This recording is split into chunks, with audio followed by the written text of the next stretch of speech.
అతను ఒక తెలుగుదేశం పార్టీ నాయకుడు. అందులో కొలికపూడి మీదన ఫైట్ చేస్తున్నాయన. అట్లాగే కేశినేని చిన్నికి ఇప్పుడు విజయవాడ ఎంపీకి క్లోజు. ఆయన ఆస్పత్రిలోని సిబ్బందే ఆయన జీతాలు ఇవ్వట్లేదని పోరాడితే సాక్షి వదిలిపెడతదా?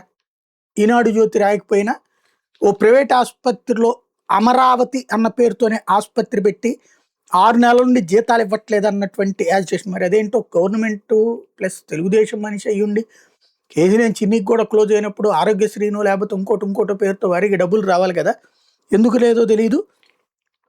తాజాగా ఆందోళనకు దిగినటువంటి అంశం ఎన్టీఆర్ జిల్లా తిరువూరులో తెలుగుదేశం పార్టీ నేత రాష్ట్ర సేంద్రియ ఉత్పత్తుల ధృవీకరణ సంస్థ చైర్మన్ సేవల దేవదత్ నిర్వహిస్తున్న అమరావతి ఆసుపత్రి ఎదుట ఆసుపత్రి సిబ్బంది సోమవారం ధర్నా చేశారు.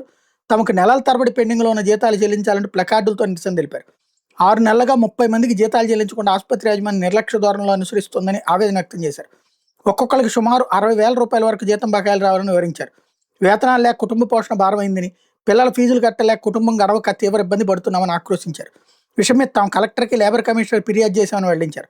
ఇప్పటికి పలుమార్లు చర్చలు జరిపిన ఆసుపత్రి యాజమాన్యం వేతనాల చెల్లింపుకు ముందుకు రానందున 1936 వేతనాల చెల్లింపు చట్ట ప్రకారం ప్రభుత్వానికి అప్పీల్ చేసుకోవాలని కార్మిక శాఖ డిప్యూటీ కమిషనర్ ధనలక్ష్మి ఇటీవల సూచించారని, తమకు ఎవరు న్యాయం చేస్తారని ఆసుపత్రి సిబ్బంది ఆవేదన వ్యక్తం చేశారు. కాగా వేతనాల కోసం సేవల దేవదత్ వద్దకు వెళ్లిన సిబ్బందిని ఆయన స్పందించిన తీరు తీవ్ర మనోవేదనకు గురి చేసింది. మీడియాకెక్కి పరువు తెస్తే జీతాలు ఇస్తారా? మీరు ఎమ్మెల్యేకి, ఎంపీకి, మంత్రి లోకేష్కి చెప్పుకున్న నాకేం ఇబ్బంది లేదంటూ దేవదత్ సిబ్బందితో బెదిరింపు ధోరణిలో మాట్లాడారు.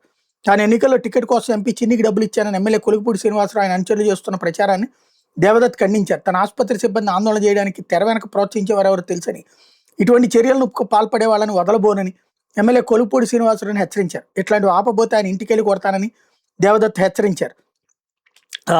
రాష్ట్రంలో 175 నియోజకవర్గాలు బెల్ట్ షాపులు ఉన్నాయి.